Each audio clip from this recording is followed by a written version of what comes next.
There's a moment in every relationship with a dismissive avoidant where you feel yourself shrinking. You know the one. You catch your breath mid-sentence. You silence your need. You soften your truth because you sense that if you ask for just a little more closeness, just a little more consistency, you'll be punished with withdrawal. And so you choose the lesser pain. You disappear first. You fold yourself smaller. You pretend you're satisfied with crumbs. You tell yourself, at least I still have them in some way. But here's the contradiction that gnaws at your spirit. The more you protect their comfort, the more you betray your own. This isn't about blame.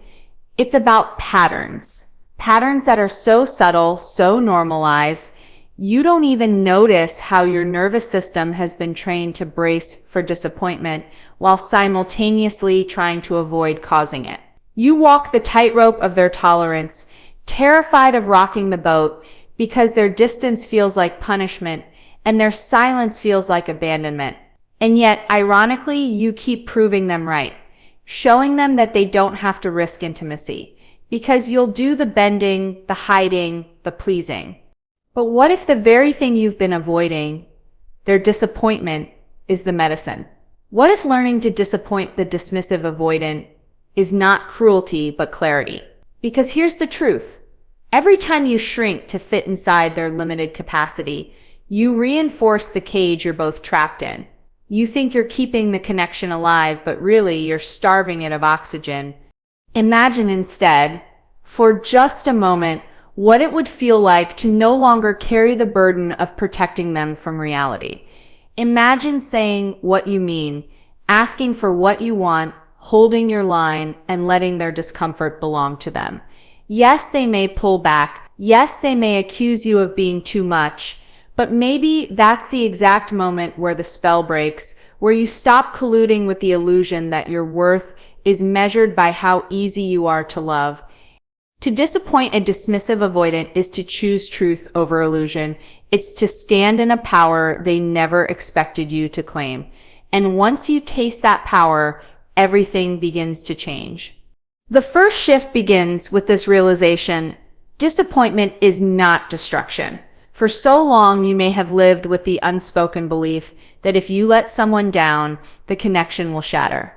You've been taught, whether by childhood wounds or past relationships, that love is conditional, that safety is earned by pleasing, by adapting, by absorbing another person's silence without protest.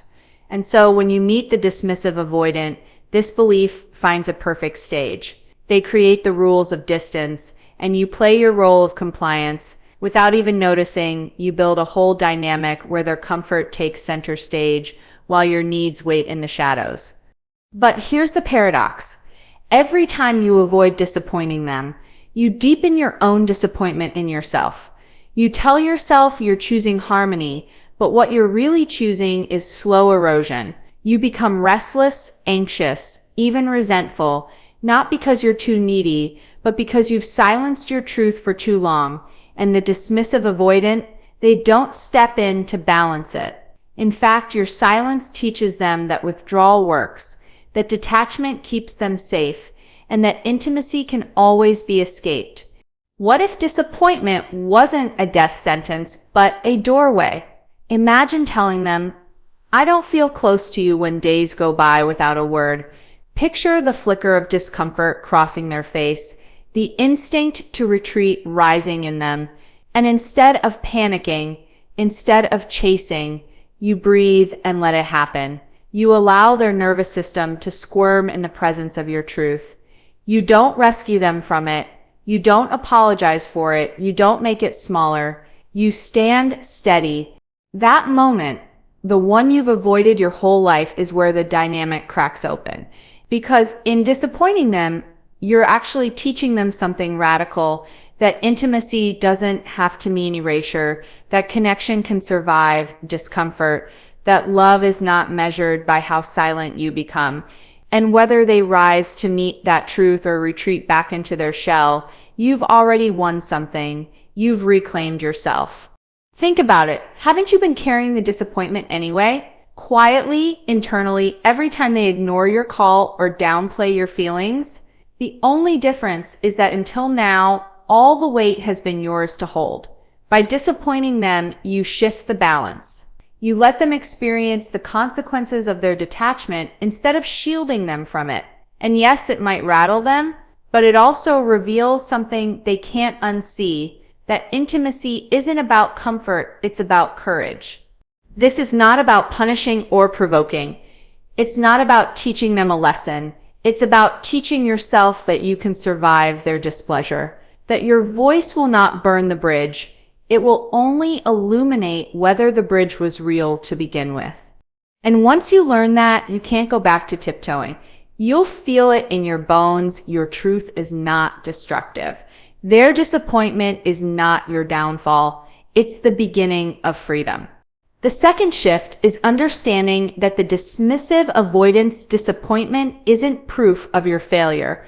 It's proof of their limitation. For years, you may have mistaken their withdrawal as evidence that you were asking for too much.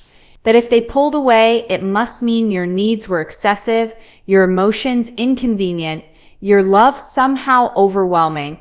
But what if their reaction wasn't a mirror of your inadequacy, but a reflection of their capacity? Dismissive avoidants often confuse closeness with engulfment. To them, intimacy feels like losing themselves. So when you reach for more connection, their nervous system interprets it as danger. It's not about you, it's about the survival code they've carried since childhood. And yet, here's the painful irony. You've been personalizing their recoil for years, bending yourself smaller and quieter to avoid triggering it. In doing so, you've kept yourself chained to their limitations, measuring your worth against a bar that was never about you in the first place. Have you ever noticed how they can be fine when the relationship is light, easy, surface level, but the moment the depth arrives, they flinch? That flinch is their story, not your shortcoming. And when you stop treating their withdrawal as proof that you've done something wrong, you take back enormous power. Suddenly, their silence isn't a verdict on your value. It's a signal of where they are in their own journey. Imagine this shift in practice. You express a need. Consistency matters to me. I feel cared for when I hear from you daily. They sigh, withdraw, maybe even go cold. Old you would panic. Spiral into self-doubt, soften your request, apologize for asking. New you doesn't. New you recognizes their disappointment is their discomfort with closeness, not a sign you're unworthy of it. Instead of shrinking, you stay grounded. You breathe. You let their reaction be theirs. And here's where something powerful happens. The dismissive avoidant begins to encounter a new reality. Intimacy doesn't vanish just because they're uncomfortable. You're not running after them. You're not collapsing into shame. You're not erasing your need to soothe their fear. You're standing in truth, and while they may not like it, part of them notices. Part of them begins to register that real connection requires tolerating discomfort, not avoiding it. But even if they never grow into that realization, you've already liberated yourself. Because the moment you stop interpreting their disappointment as evidence that you're broken, you stop betraying yourself for crumbs. You stop waiting for validation from someone who doesn't even know how to validate themselves. You realize that the problem was never you being too much. It was them not knowing how to receive what you naturally bring. And that realization is seismic. Because once you know their recoil doesn't define you, you stop fearing it. You stop contorting to avoid it. You stop giving away your power in the name of keeping the peace. Their disappointment loses its grip on your nervous system, and you start to experience a freedom that changes everything.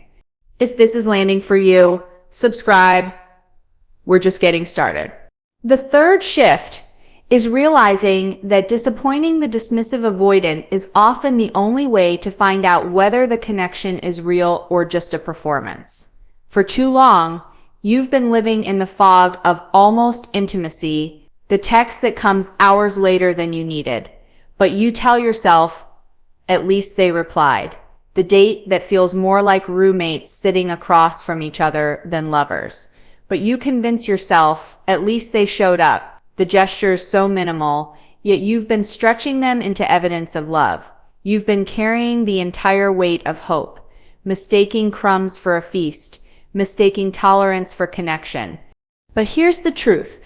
As long as you're managing their comfort, you'll never know what they're capable of. Because in the performance of distance, they don't have to reveal themselves.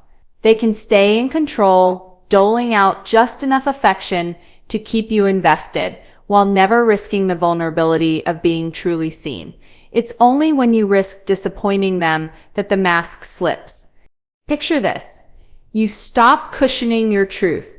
You say, I need partnership, not part-time affection. You draw a line in the sand that doesn't bend with their silence. Now they have a choice. They can rise, stretch, and confront the edges of their avoidance, or they can retreat. Either way, you finally see what's real. And though the retreat may sting, isn't it better to see clearly than to live in the haze of hope? Isn't the truth more merciful than endless waiting? When you allow yourself to disappoint them, you end the illusion. You stop living on potential and start living on evidence. Because anyone can appear safe when the relationship is easy, when you demand nothing, when you sacrifice your needs for their comfort. But real love, the kind that lasts, is revealed in the moments when discomfort enters the room. Will they meet you there, or will they flee? It's terrifying, I know, because disappointment feels like the edge of abandonment. But ask yourself this, isn't it a deeper abandonment to keep betraying yourself just to hold on to half a connection? Isn't it lonelier to sit beside someone who never really shows up than to walk away and create space for something true? By choosing to risk their disappointment, you reclaim your ability to discern. You move from waiting endlessly for crumbs to demanding clarity. You learn to look at their actions, not their promises. You learn to trust yourself more than their half-hearted reassurances. And in doing so, you finally answer the question that's been haunting you all along. Is this real, or am I just performing intimacy with someone who can't meet me? And here's the secret. That answer will set you free, no matter which way it goes. Because if they rise, you get a partner. If they retreat, you get the truth.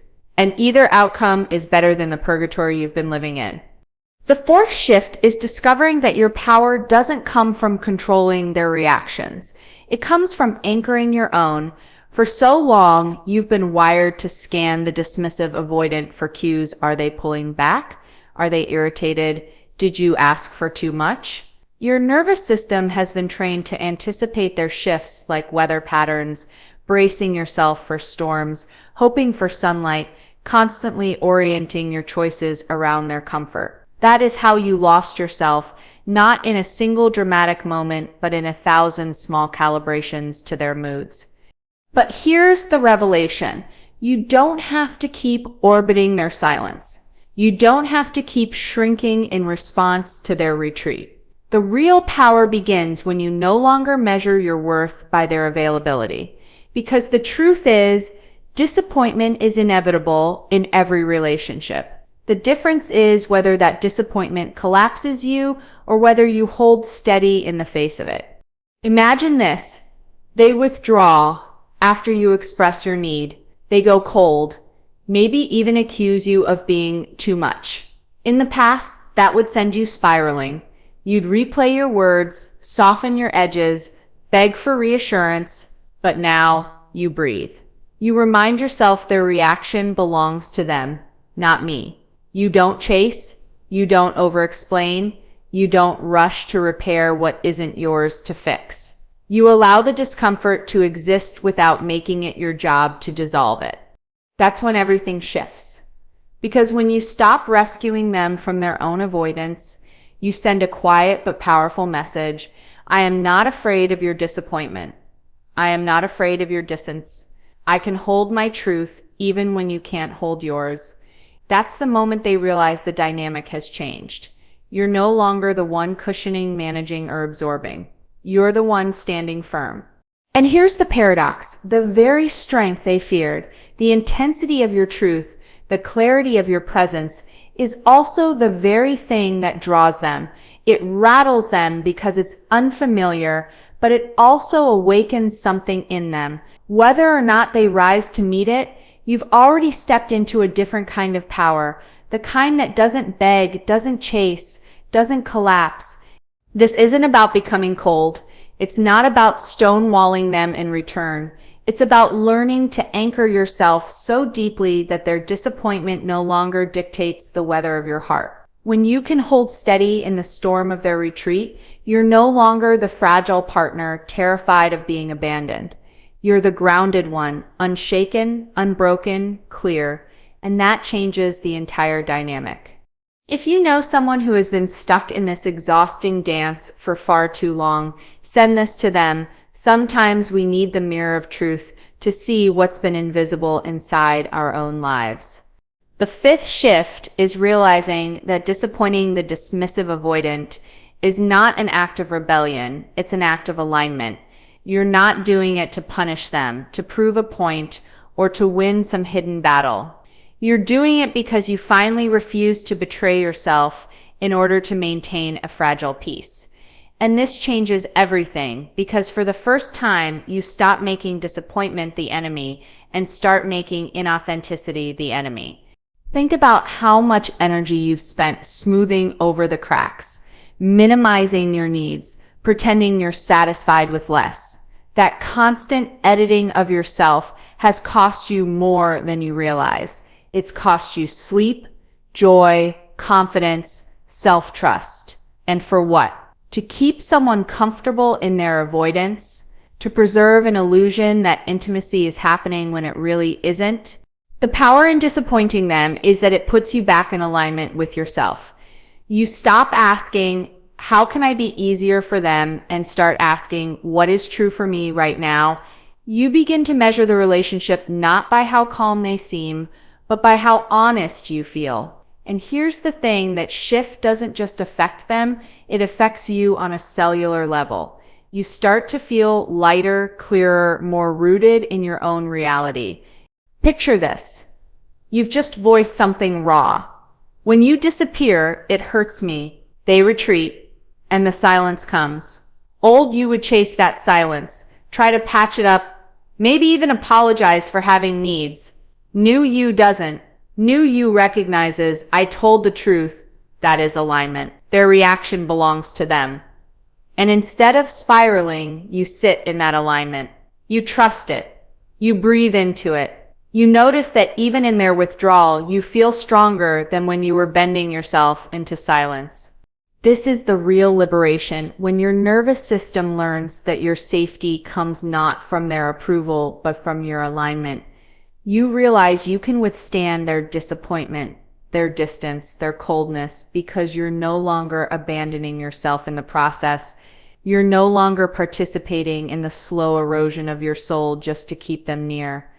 And here's the unexpected twist. This kind of alignment doesn't just protect you, it actually gives the dismissive avoidant the only chance they'll ever have at real intimacy. Because intimacy cannot exist in a relationship where one person is constantly erasing themselves to preserve the other. Intimacy only lives where truth lives. By holding your line, you make intimacy possible. Whether they rise to meet it or not is their journey. But you've already stepped into freedom by no longer colluding with the lie.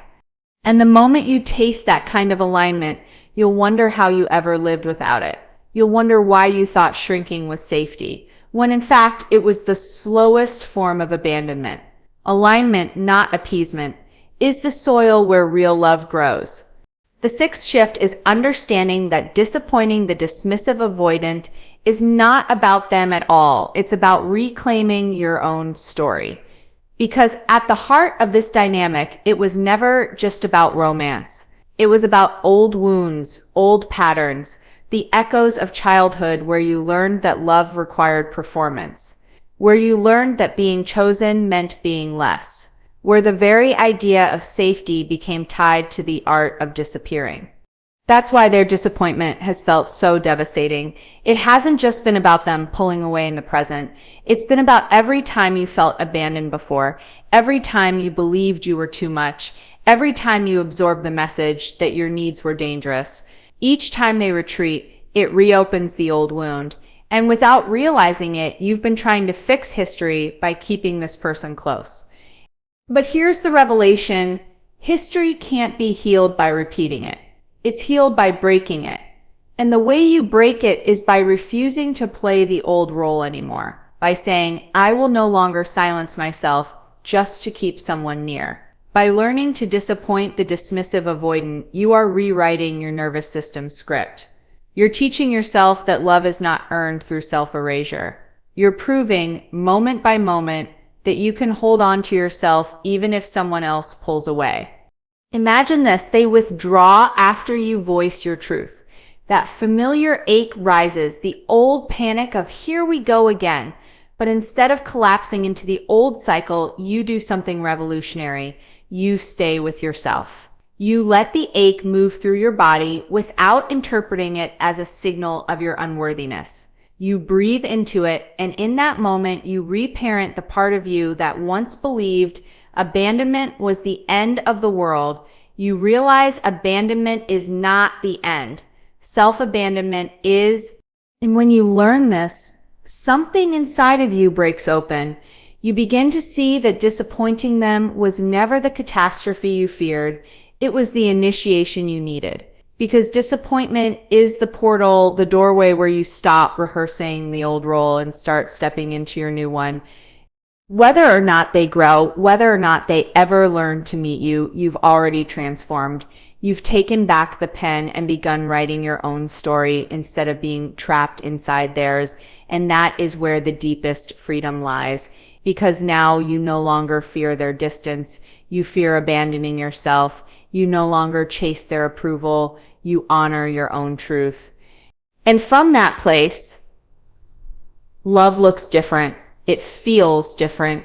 It is no longer about proving, performing, or pleasing.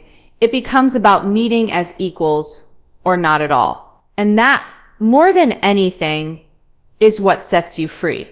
So here you are, standing at the edge of a truth you've probably avoided for years. The power you were looking for never lived in keeping them pleased. It never lived in chasing their approval or editing yourself into someone easier to digest. The power was always in your willingness to risk disappointment, theirs and even your own. Because disappointment, when you let it in, doesn't destroy you. It reveals you. You've seen it now. Every time you silenced your truth, you felt yourself slip further away. Every time you made yourself smaller to protect them, you abandoned yourself a little more. And every time you mistook their distance for mystery, you lost another piece of clarity. But the moment you allowed their disappointment, the moment you stopped cushioning them from reality, you tasted something they could never give you: freedom. Freedom from the endless dance of pleasing. Freedom from the cycle of self-blame. Freedom from the illusion that your worth depends on how comfortable someone else feels. That freedom isn't easy. It's not soft or simple. It requires courage. It requires facing the ache of their withdrawal without collapsing into shame.